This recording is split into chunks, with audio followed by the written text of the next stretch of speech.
Segunda entrada do Conexão do dia 25 de maio, em nome do Senhor.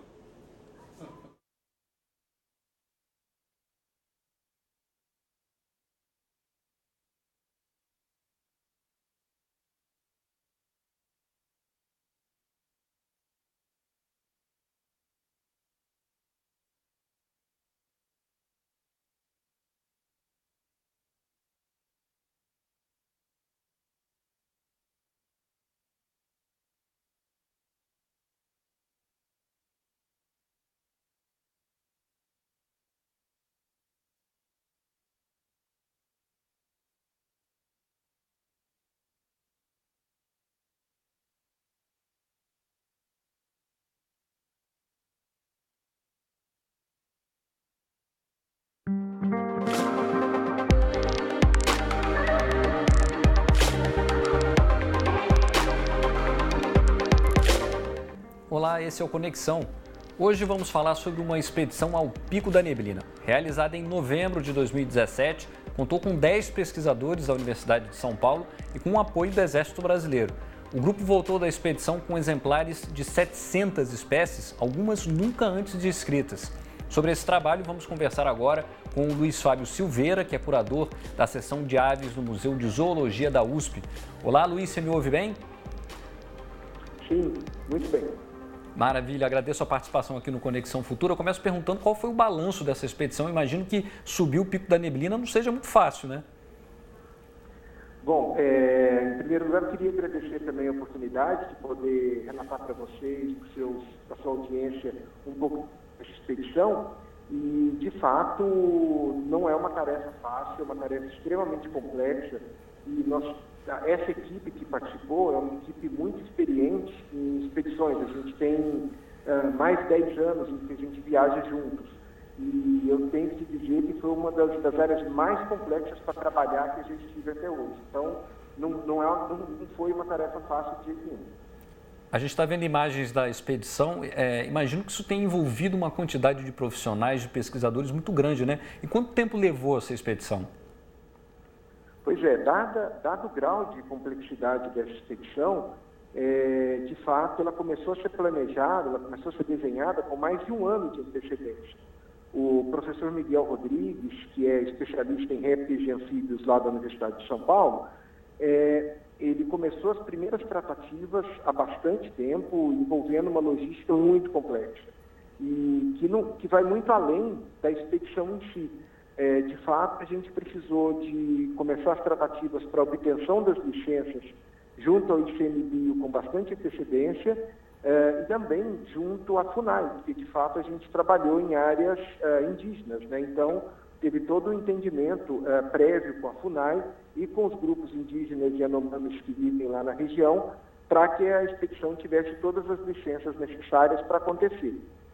Então, assim, entre envolvimento de pessoas, digamos, fora do campo e em campo, né, na expedição propriamente dita, a gente teve aí em torno de 70 a 80 pessoas que se envolveram diretamente nas nossas atividades, incluindo aí o apoio do Exército Brasileiro, as próprias instalações da Universidade de São Paulo e os indígenas Yanomamis que...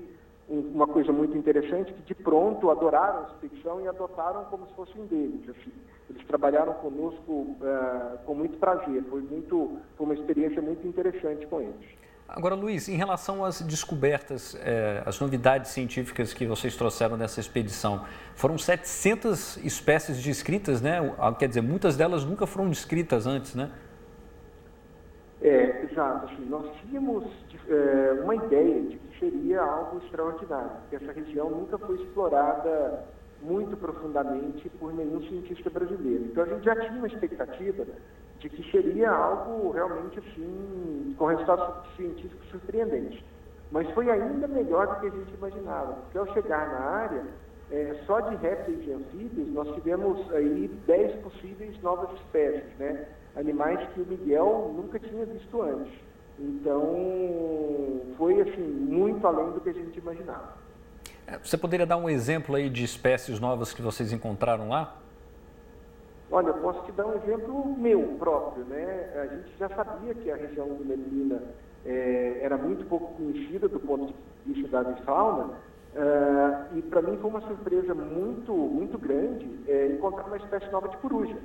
Eu estava caminhando lá numa das áreas, a mais ou menos 2.200 metros de altitude, quando eu ouvi no fundo de um pequeno valezinho, assim, com uma florestinha muito baixa, um canto de uma coruja que eu nunca tinha ouvido. E aí eu consegui gravar, chamar essa ave, né, usando as técnicas visuais aí de coleta de aves, e consegui capturar esse exemplar que a gente está em estudo, que é certamente uma espécie nova. Mas foi incrível do ponto de vista dos répteis e dos anfíbios que o Miguel conseguiu encontrar espécies novas do lado do acampamento. Só para você ver o nosso grau de desconhecimento da biodiversidade brasileira nessa região. Agora, todo esse material que vocês produziram, ele vai ser publicado em algum periódico científico fora do país? Qual foi a repercussão que isso teve? Toda a publicação científica, todo trabalho de descrição de espécies, ele precisa ser publicado numa revista científica. Então, de fato, todos os pesquisadores agora, tanto de mamíferos, de plantas, de aves, no meu caso, e a equipe do professor Miguel nos répteis e anfíbios, está estudando o material, está fazendo as devidas comparações, né, com os outros exemplares, da maneira normal que se faz, e esses trabalhos devem sair a partir do começo do ano que vem em revistas científicas internacionais, onde a comunidade científica, então, vai poder ter conhecimento mais técnico sobre essas novas espécies. Agora, quando a gente vê um trabalho como esse, Luiz, uma expedição que traz novas espécies descritas, isso também aumenta o nosso senso de responsabilidade, né? De preservar os nossos biomas, né? Porque você vê, tem muita coisa que é desconhecida ainda, né? Eu acho que a gente pode... essa sua pergunta é muito oportuna, porque ela se desdobra em várias camadas. Eu acho que a primeira camada mais importante que a gente tem é de reafirmar que a ciência brasileira é capaz de produzir conhecimentos de qualidade, feito por brasileiros, e que reforça a nossa soberania em entender, compreender e estudar e conservar a nossa biodiversidade. Essa, para mim, é uma das camadas mais importantes que saem desta expedição, né? É a própria afirmação de que a ciência nacional é capaz de produzir dados de boa qualidade que vão ser usados para a conservação das próprias espécies. Outra camada importante, que foi muito relevante nessa questão do Neblina, foi a sinergia entre instituições. De jeito nenhum essa expedição poderia ter acontecido sem o apoio do Exército. Então, assim, ter uma instituição tão importante quanto o Exército Brasileiro colaborando com a ciência brasileira foi algo que nos deixou muito gratificados. Ter um envolvimento do Exército, eles tomaram a expedição como se fosse deles. Fizeram tudo para que a expedição desse certo, também mostra que instituições tão diferentes, né, como a Universidade e o Exército, podem atuar juntas para o bem comum, que na verdade é o bem da sociedade brasileira. Isso tudo em prol do conhecimento da biodiversidade, da nossa soberania e mostrando para a sociedade brasileira que essas instituições não só podem, como devem trabalhar mais juntas. E uma terceira camada... Desculpe eu te interromper, toda ajuda é bem-vinda, né, Luiz? Quando se trata de ciência, a gente sempre diz isso aqui. Agora, antes, a gente está se aproximando do final do programa, eu queria perguntar, você chegou a comentar no início que houve também uma boa recepção por parte dos indígenas da região. Como é que foi esse contato? Essa era justamente a terceira camada que eu ia comentar contigo. O envolvimento dos indígenas, né, dos Yanomami, dentro da expedição foi algo extraordinário.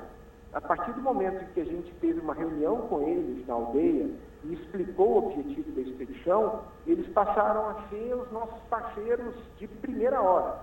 Então a gente teve o Exército ajudando muito, mas também os Yanomamis mostrando as trilhas para nós, nos ajudando em campo, com uma boa vontade incrível, super animados com os resultados, observando os espécimes, nos ajudando com os nomes, discutindo um monte de coisa de aspectos da biologia dos bichos. Então, assim, eu acho que essa expedição, sob o meu ponto de vista especialmente, mas acredito que de todos os professores que participaram, para nós foi um marco muito importante de mostrar esse sinergismo entre as instituições e de que quando todo mundo está envolvido para fazer algo para o bem da sociedade, as coisas realmente dão certo. Então, assim, a expedição jamais seria sem o envolvimento do Exército e dos Yanomami, tal qual foi dessa vez. Maravilha. Luiz, eu agradeço a sua participação. Infelizmente o nosso tempo acabou. E parabéns aí pela coragem de ter ido lá recolher todas essas informações em prol da ciência, né?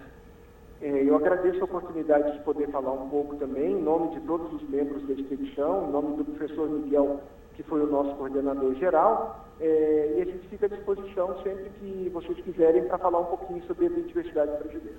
Maravilha, um grande abraço aí para você. Muito obrigado para vocês também. A você de casa também, obrigado pela companhia. Se quiser rever essas e outras entrevistas, é só acessar o futuraplay.org. Até a próxima.